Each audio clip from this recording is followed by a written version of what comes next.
The U.S. Centers for Disease Control and Prevention released a report today that says the United States has just recorded its highest increase in the rates of homicide in modern history, a 30% rise between 2019 and 2020. So what's the FBI doing to solve this problem? They're going after parents who oppose critical race theory at school board meetings. Oh yeah. Friends, it's time for Hold the Line.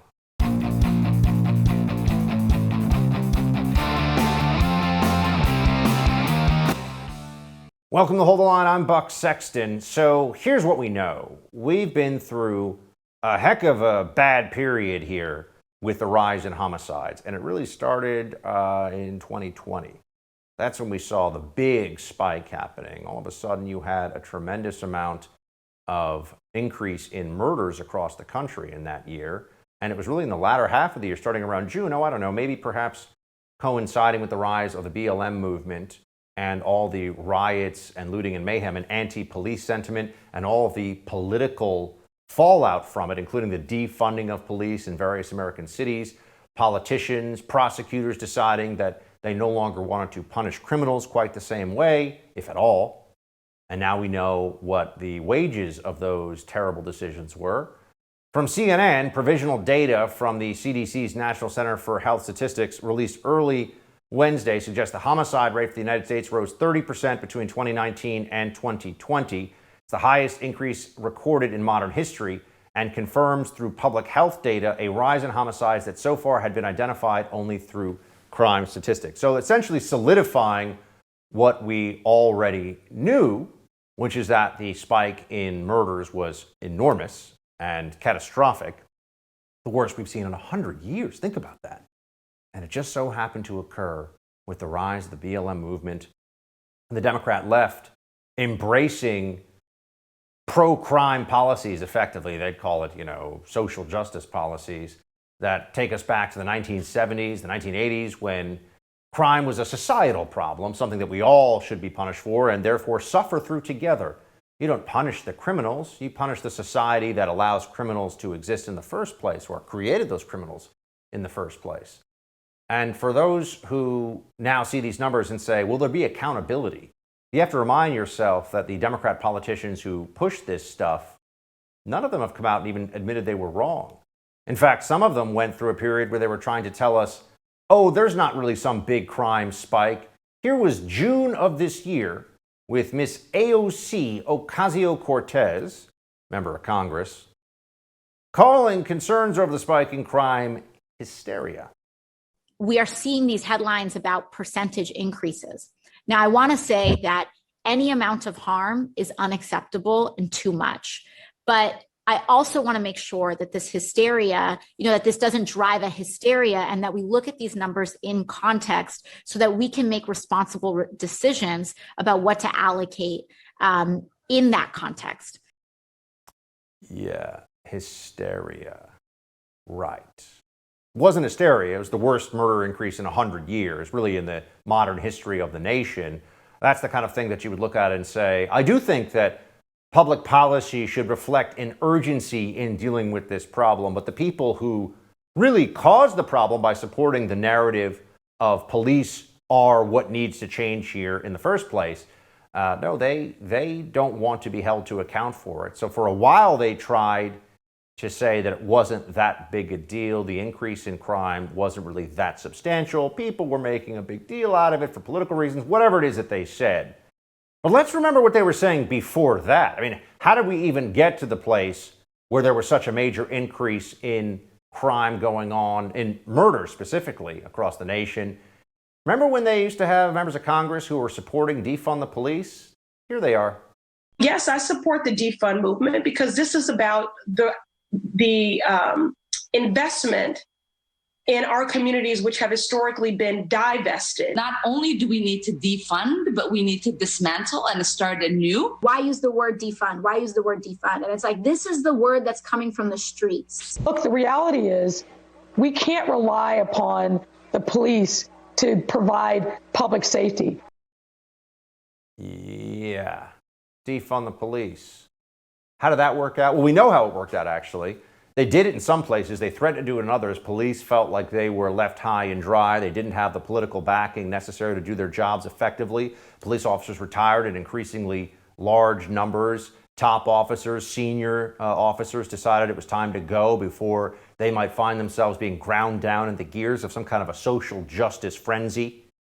And then there were the prosecutors as well, Democrats, many of them backed by Soros Foundation money in different U.S. cities, who decided that they weren't going to actually prosecute criminals anymore because that's mean or, social justice unaware or something. And so they had all these changes in bail policy and prosecution policy. What did that result in? More dead people and disproportionately more dead young African-American males in this country. That's who suffered the most as a result of the increase in homicides by demographic. That's what the left did over the last 18 months. Meanwhile, what is the FBI focused on? Oh, you would think the federal government's premier law enforcement agency would be all over how they could help bring the number of homicides down. What could they do? Well, no, actually, they're worried about teachers having to hear mean things from parents about critical race theory. This is from the National School Board Association. They wrote a letter to President Biden. As these acts of malice, violence, and threats against public school officials have increased, the classification of these heinous actions could be the equivalent to a form of domestic terrorism and hate crimes. As such, we request a joint expedited review by the Department of Justice, Education, and Homeland Security, and with the appropriate training, coordination, investigation, and enforcement mechanisms of the FBI. Now you think, okay, well, that's the NSBA, which I had honestly never even heard of until now, so what do they matter? Oh, well, we're talking about teachers' unions or teachers' organizations that are the beating heart of Democrat Party self-dealing and corruption. They will get a response from the top of the federal government, and they got it from Attorney General Merrick Garland. He had this memo. In recent months, there's been a disturbing spike in harassment, intimidation, and threats of violence against school administrators, board members, teachers, and staff who participate in the vital work of running our nation's public schools. While spirited debate about our matters, policy matters is protected under the Constitution, that does not extend to threats of violence or efforts to intimidate individuals. We're not all sitting around so worried about, parents are saying the mean things to the authoritarian teachers who are trying to convince their kids that critical race theory is good and that they should be double masked in school all day. And the kids, of course, should be vaccinated, but not necessarily the teachers, at least in the state of California. That's the way the policy works there. American Federation of Teachers chief propaganda czar Randy Weingarten thanked the DOJ and said that Merrick Garland has tackled threats to educators and amid the critical race theory furor. We know who's really trying to be intimidated here, or who's trying to intimidate others.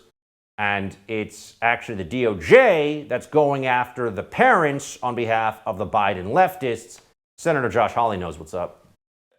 All I can say is this is truly extraordinary. I think it is. It's unprecedented. You can't point to a single instance where anything like this has happened before. And I think parents across this country are going to be stunned to learn, that if they show up at a local school board meeting, by the way, where they have the right to appear and be heard, where they have the right to say something about their children's education, where they have the right to vote, and you are attempting to intimidate them, you are attempting to silence them, you are attempting to interfere with their rights as parents, and yes, with their rights as voters. This is wrong, this is dangerous, and I cannot believe that an Attorney General of the United States is engaging in this kind of conduct. And frankly, I can't believe that you are sitting here today defending it.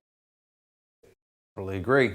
We'll have more on the DOJ's mobilization against insurrectionist soccer moms with Colorado Congressman Ken Buck when we come back. But I want to tell you about a new sponsor at Hold the Line, Secure. Big tech is taking advantage of us. They're mining our data, remining our data, selling it, and guess what? We don't benefit from it whatsoever. All the while, they count their money and abuse your privacy. If you really think your emails, texts, and messages are private and safe from government, hackers, two-faced, profit-hungry corporations, think again. This is where Secure comes in. Secure's email platform is 100% private. It's Swiss-hosted. They use their own servers in Switzerland and have no ties to American big tech companies. With Secure, there's no data mining whatsoever. It's completely private. This is what makes Secure different from every other email and messaging provider out there. Secure is the best email platform in the world when it comes to security and privacy. It's unmatched. Look, there's a reason Secure built their company the way they did. We need to make a stand and take back our privacy from the big tech monopolies. And if you already use what you think is a private email platform, you may want to look into them. Who hosts them? Where are they located? Might not be as private and secure as you think. With my discount code BUCK, Secure will only cost you $7.50 a month for full access. That's nothing. Go to Secure, S-E-K-U-R, secure.com today and create your secure email address and account. Use promo code BUCK for 25% off a whole year. That's secure.com, S-E-K-U-R.com, promo code BUCK. We'll be right back with Congressman Ken Buck.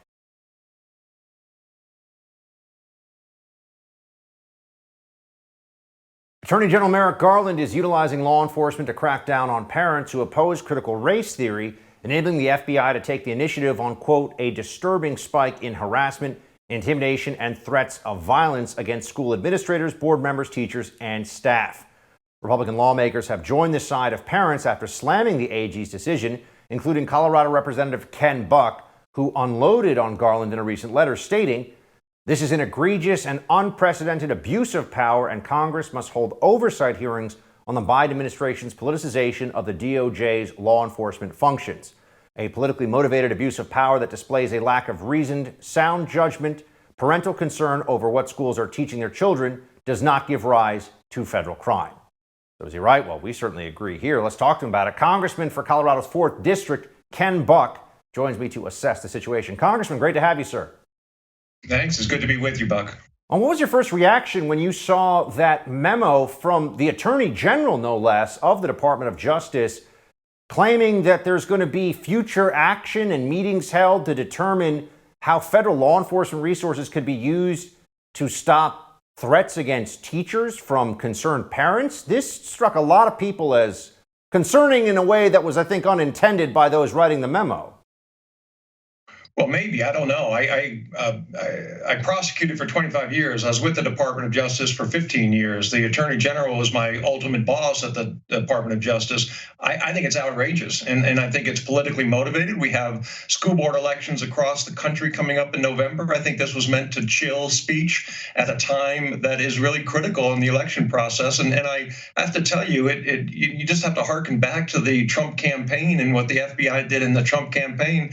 The Democrats consistently are using the federal law enforcement for political purposes, and it's wrong. I mean, it's remarkable that this is where we are, where you have to actually wonder what the next moves of the Department of Justice are going to be when it comes to citizens who are exercising their free speech rights, and about something in this case that involves their children. I mean, parents wanting to know what their kids are being taught in schools, and also what the regulations and policies, for example, around COVID and masking may be. That's certainly an area that you would think falls under protected speech.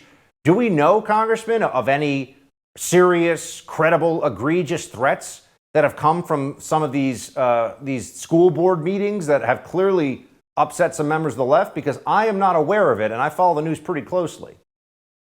So there have been hundreds of thousands of parents who have shown up to school board meetings, thousands of school board meetings, and there have been there have probably been about a dozen, maybe 10 incidents of someone throwing a punch or pushing or shoving or in some other way harassing and going over the line. But there's no evidence at all that local law enforcement is inadequate to handle these kinds of issues. In fact, just the opposite. Local law enforcement has acted swiftly. The people who have overreacted and committed some sort of minor crime have been prosecuted, and there's no role for the federal government when local law enforcement is dealing with the issue in a responsible way. I have to wonder, why do you think then the Attorney General put out this statement? What do you work for the DOJ? You understand the prosecutorial side of this equation. What were they thinking? I mean, why would they try to federalize this issue if not to try to chill the speech of concerned parents who are worried that there is a left-wing agenda being forced on their children? That's clearly the motive, in my opinion. And I have to tell you that as a line attorney with the Department of Justice at the U.S. Attorney's Office, and having a good relationship with other law enforcement officials in all the different agencies, as soon as someone's called into a meeting and this subject is raised, the lower levels of law enforcement, they're just going to roll their eyes. They're dealing with terrorism. They're dealing with drug cartels. They're dealing with human trafficking. They're dealing with the most serious crimes that we face in this country. And frankly, they're losing because of the liberal policies that keep putting criminals back on the street rather than incarcerating them. And the last thing they want to do is to start getting involved in some school board dispute. Also want to ask you about your take on the recent, I mean, we've known the numbers for a while, Congressman, that there was an unprecedented spike in nationwide homicide starting in 2020, and that very high level of violent crime has really continued in major cities up to this day. FBI numbers are out. The CDC has a unit that tracks and looks at this as well. CDC is saying the most increase in a single year in homicides in 100 years, going back to like 1905 when they, I think, first had real numbers to track on this issue. What do you attribute, as someone who's been in the prosecutor's role, what do you attribute this rise in crime to nationwide, and what do you think we could do to get a handle on it? Well, my friend Andy Biggs from Arizona and I wrote a letter soon after the lockdowns started, and we talked about the social ills that will occur as a result of locking down a country. And we're seeing it. You see increased drug use. When you see increased drug use, you see increased homicides. We're seeing increased domestic violence, again, increased homicides. We're seeing all sorts of crimes that are really a byproduct of the irresponsible way that so many governors and so many mayors treated the COVID problem. We're also seeing the result of many states, blue states, in states that turned blue fairly recently, and their policies. A state like Virginia, where it was a Republican state and they had control over crime. Now their parole system, their state prison system, completely different, and they're letting these dangerous criminals out much earlier and not giving them the programs they need. And the result is a rise in murder. We know what causes serious violent crimes like murder and assaults, and it is serious criminals. And if we put serious criminals behind bars, we'll reduce the number of serious crimes. Do you feel, Congressman, that some of your colleagues in the House who are on the Democrat side have actually had a moment of realization based on the crime numbers, that maybe they won't say this publicly, but they recognize the not just futility, but the dangerousness of defund the police, and are more willing to now support law enforcement efforts at the federal, but also rhetorically and otherwise at the state and local level? There are dozens of cities that have defunded the police, and my colleagues on the other side continue to deny that that's a policy of the Democrat Party, a policy of the liberal left. The people of the United States know what's going on, and they understand that we have handcuffed the police officers and the criminals are running wild. Congressman Buck, thank you for being here. Appreciate your time. Thank you. The August jobs report was a massive disappointment, but there are some indications September's numbers might be better. So what should we expect?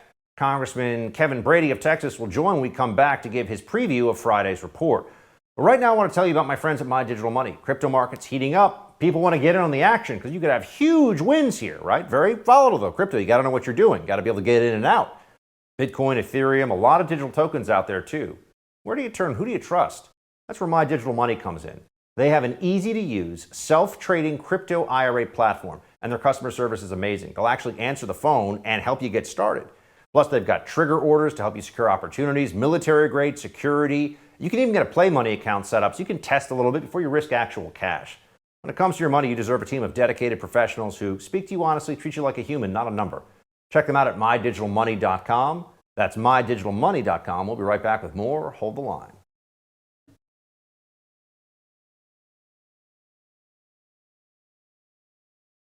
Wall Street's spotlight this week is on the Labor Department's September jobs report, which comes out on Friday. After a shockingly disappointing August jobs report, investors are expecting to see a boost in September since the expiration of the unemployment benefits program. Our next guest says President Biden needs to create more than 1.3 million jobs by Friday in order to keep his jobs promises to the American people.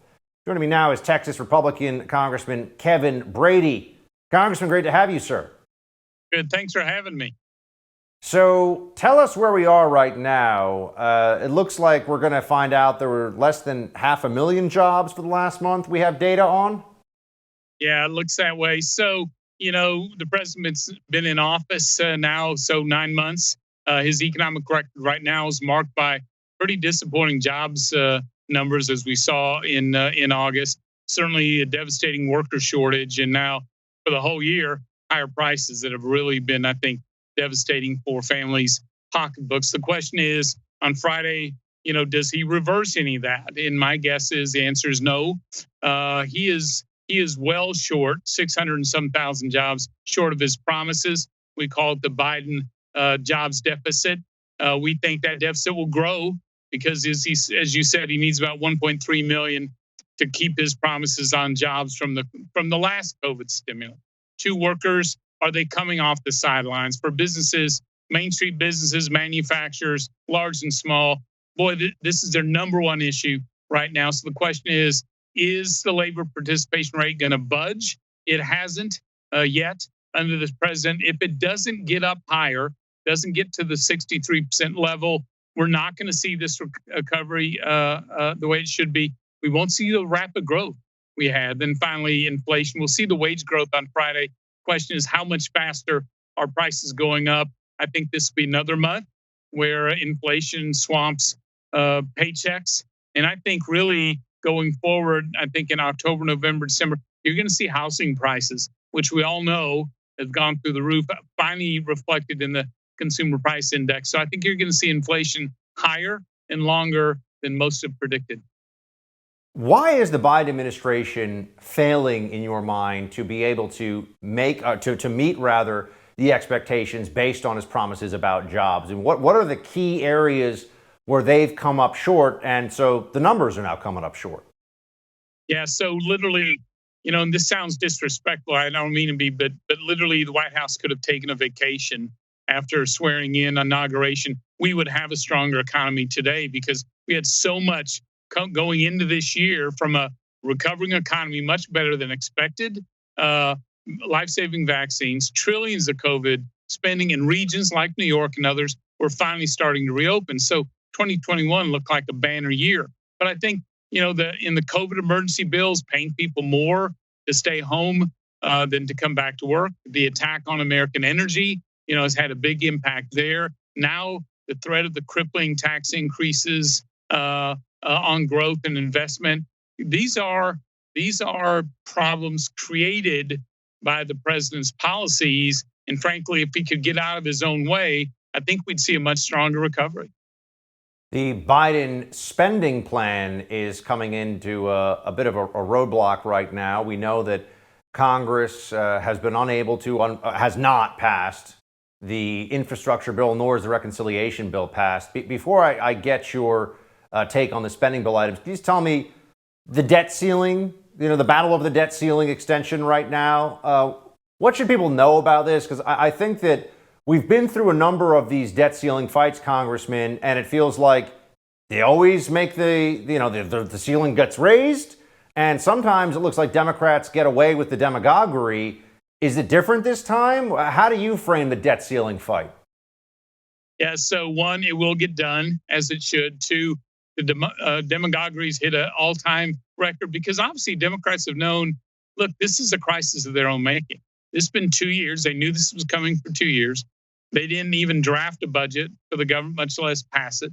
I haven't had a single discussion with Republicans on how, not just to raise the debt ceiling, but how do we get a handle on all this national debt? And so they've run up against this. They have the votes to pass it. They just don't want to pass it and are trying to blame Republicans. I predict they'll get it done. They'll have to use reconciliation. I noticed Leader McConnell today, the way I would characterize what he did was Democrats have set their own economic house on fire. They've been begging Republicans to help them put it out. What Leader McConnell did was hand them a hose and say, we'll buy you a little time, but this is your fire to put out. And so I think he's given them a little time to try to get their act together, but they're going to have to pass this. This is their obligation.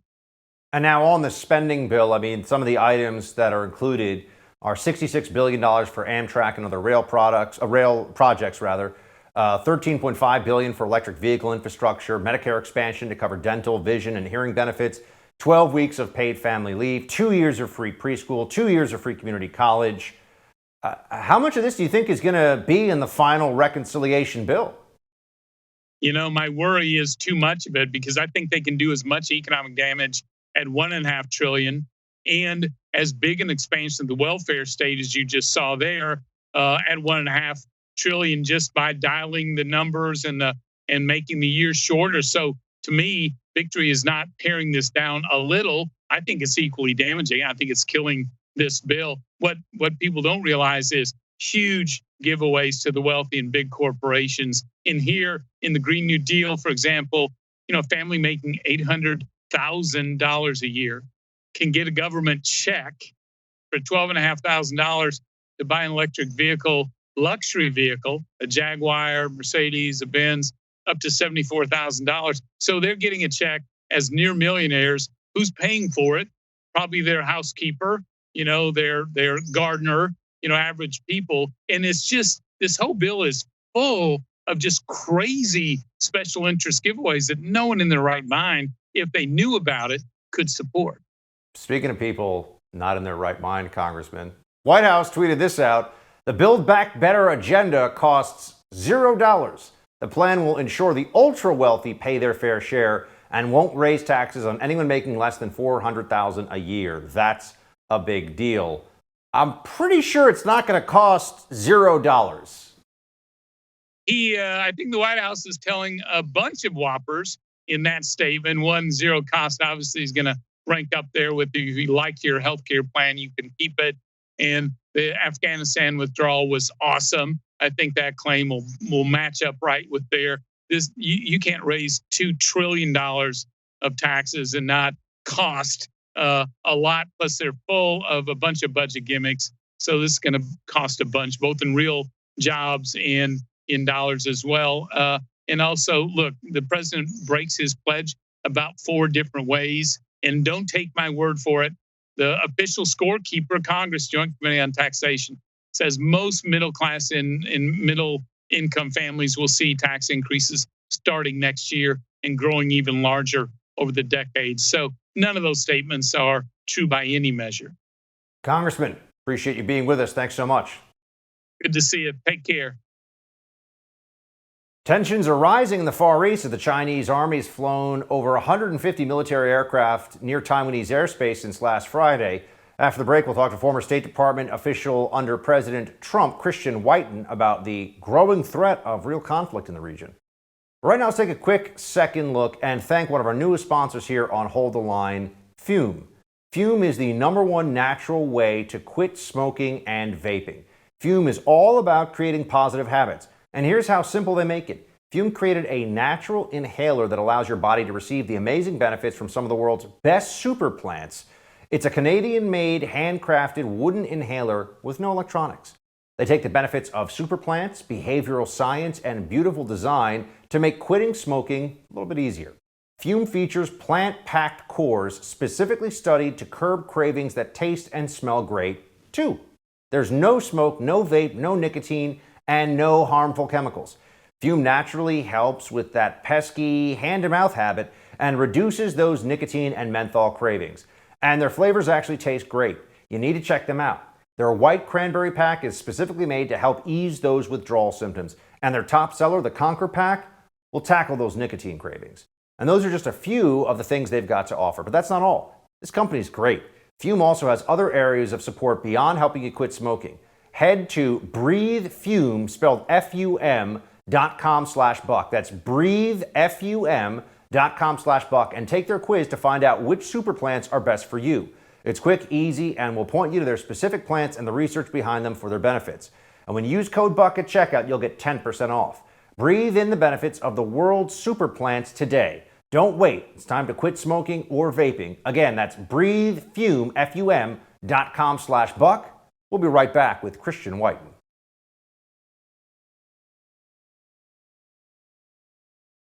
The actions we've seen by China are provocative and potentially destabilizing. So what I hope is that these actions will cease because there is always the possibility of miscalculation, of miscommunication, and that's dangerous. Secretary of State Antony Blinken commenting on the increasingly tense situation between the People's Republic of China and Taiwan. Since Friday of last week, China's People's Liberation Army has flown nearly 150 aircraft over Taiwan's air defense zone, including fighter jets and nuclear-capable bombers. The incursions have led Taiwan's defense minister to tell his government that he has never seen the security situation with China this serious in his more than 40 years of service. So are China and Taiwan on a collision course for actual open conflict, for war, or is this just saber rattling from the Chinese Communist Party? For analysis, let's bring in Christian Wyden, senior fellow at the Center for National Interest and a former senior advisor in the Bush and Trump administrations on foreign policy matters. Christian, good to see you. Great to be here, Buck. Thanks. I got people I know down on Wall Street. I got people I know from the national security community who are texting me saying, this China stuff is unsettling. This is a little outside the ordinary. What do you see? What level of concern do you have as these events unfold? Yeah, it seems that the Biden administration really has been a catalyst for something here, because what has been forever this sort of theoretical maybe would China make a move on Taiwan, would the United States respond, how would the Taiwanese react, it's really come to the fore. Now, contrary to a lot of the news, as you point out, this is intrusion into Taiwan's air defense identification zone, not its actual airspace, but there's some Chinese mouthpieces that have suggested that that's the next step. And, for Blinken to say, well, this could lead to a miscalculation, yeah, or it just could lead to an outright invasion.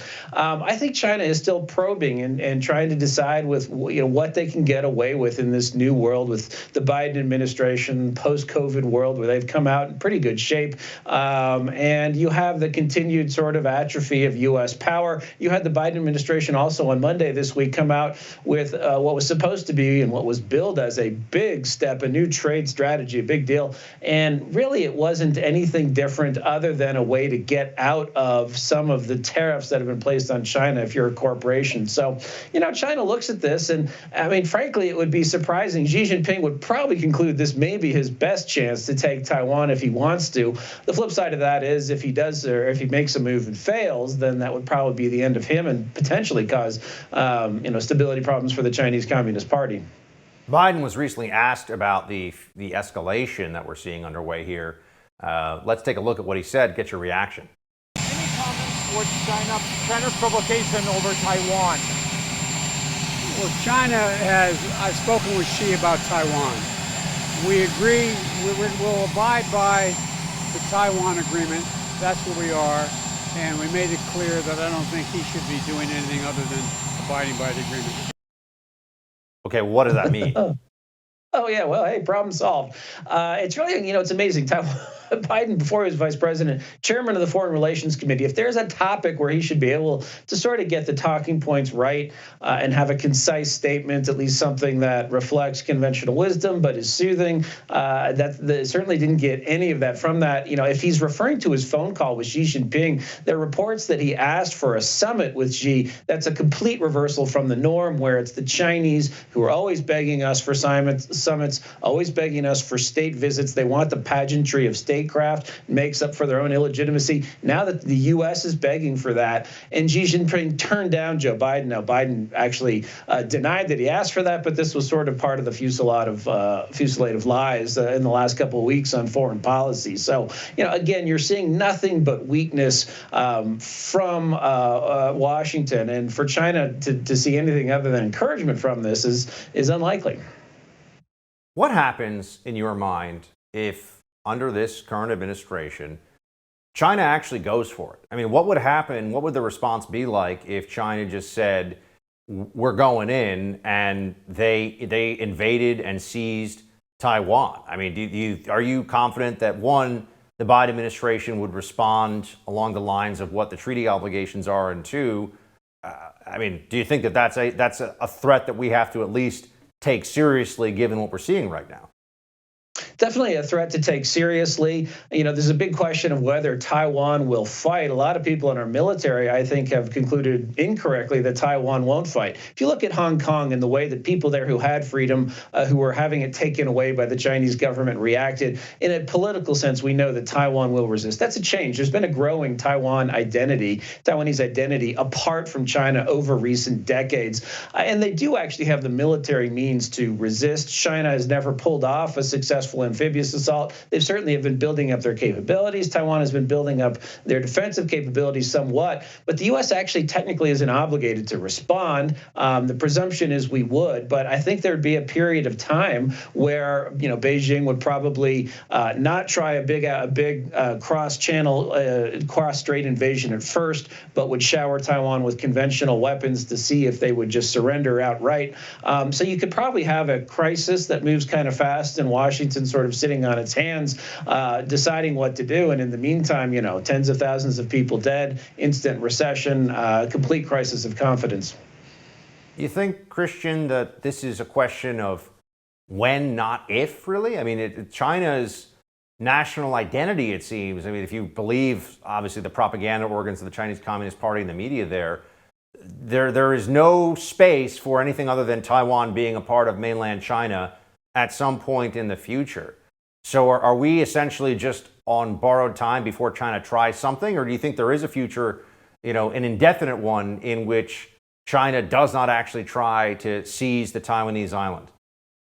I think it is still subject to being influenced. The fact that Xi hasn't moved yet, I think, is a strong implication he sees enough risk in doing this. And remember, China, they certainly bought all the fancy weapons that money can buy, but, we shouldn't depend on this. There's always a chance they suck at fighting. They certainly threw everything they had into the Korean War, and U.S. forces, along with South Koreans, fought back a vastly numerically superior army. And then they had a little war with Vietnam in the late 1970s. And got their nose bloodied by Vietnam. The risk to China and to Xi Jinping, again, if he starts a war, if you have sons of important members of the party dying in the military, and inconclusive, if it's not decisive, if Taiwan doesn't throw in the towel within the first couple of days, that could lead to his ouster, and it could lead to people in the streets in China who, suddenly are no longer that jazzed about having the CCP running the place. How do you think that the Biden administration handles China going forward, at least for the rest of the first term? What is their China strategy? Yeah, it's pretty vague. And originally, in the early months of the administration, I was giving them credit that even though they seemed determined to reverse everything else that Donald Trump did, that they seemed willing to keep the tariffs, to keep the export controls, to keep some of the rhetoric on China.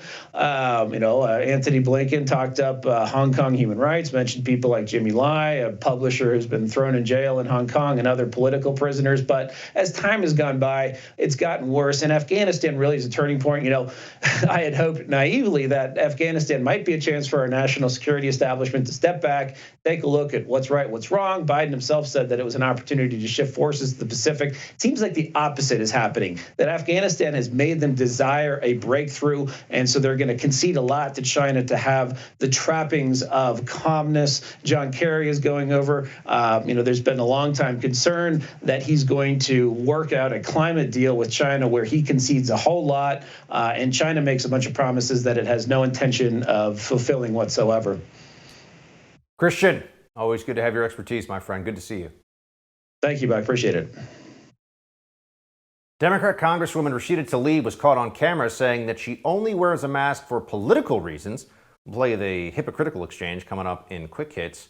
I want to tell you one more time about my friends at My Digital Money. Crypto is hot, right? Bitcoin, Ethereum. You might know people who have made huge gains in some of these digital tokens. There's a lot of them out there, though. How do you get started? Where do you begin? It's where My Digital Money comes in. It's one of the few US-based cryptocurrency companies that'll answer your phone call. They'll help you get started, too. So the crypto market is heating up again, and this could be the best time in a long time to get into this exciting technology-based investment. When it comes to your money, you deserve a team of dedicated professionals who have your back, speak to you honestly, and treat you like a human, not a number. Check them out at mydigitalmoney.com. That's mydigitalmoney.com. We'll be right back with Quick Hit.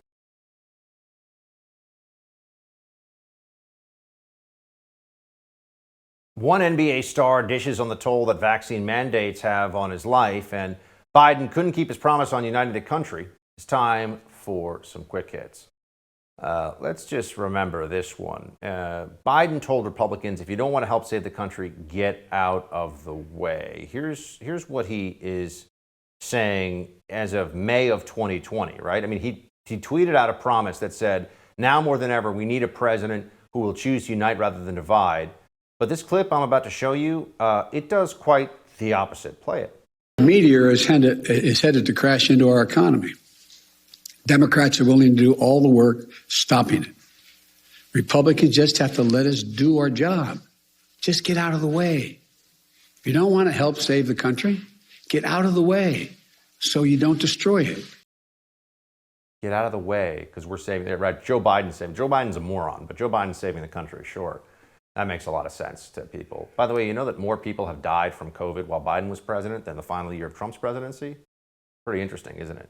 Not a statistic you're going to hear in a lot of places, but it turns out it's true.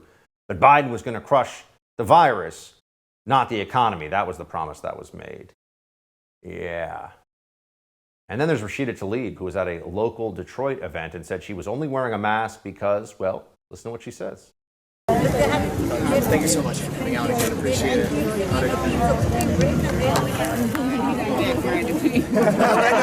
Granny's been out at all of our community meetings.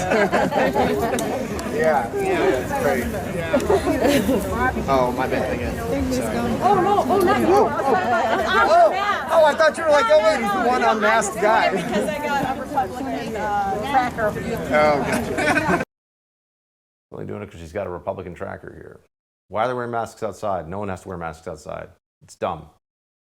But they still do it. Why do they do it? Because they think it shows how sophisticated they are or something?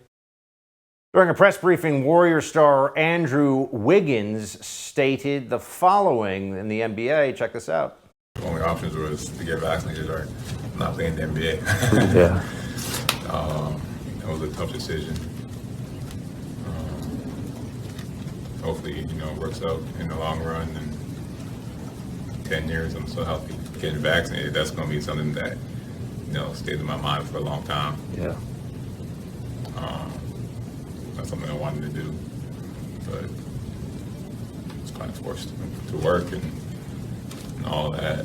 I guess you don't own your body. I mean, some of these NBA players who have been opposed to the mandate for the vaccines, making a lot of sense, speaking from a place of rationality and reasonableness, and yet still made to get the shot. Can't even prove if they have natural immunity. Doesn't matter. They don't care. They shut it all down. So you got to get the shot anyway. And then there's this TikToker. Check it out. You weren't gifted, talented, or smart. You were just, most likely, statistically speaking, an upper middle class white kid. You benefited from the system of white supremacy and classism because you could uphold it as, more likely than not, an upper middle class or middle class white kid. You were the reason and the excuse for withholding resources from marginalized students, and you were complicit in accepting them. I mean, they make up this language that they have among the social justice left that makes no sense, but makes them feel good when they say it. Yes, if you were in a gifted program as a child, she says you're just white and benefited from white supremacy. Oh boy, we'll have to tackle that another day. That's it for tonight's Hold the Line. The No Spin News with Bill O'Reilly is next. Shields high.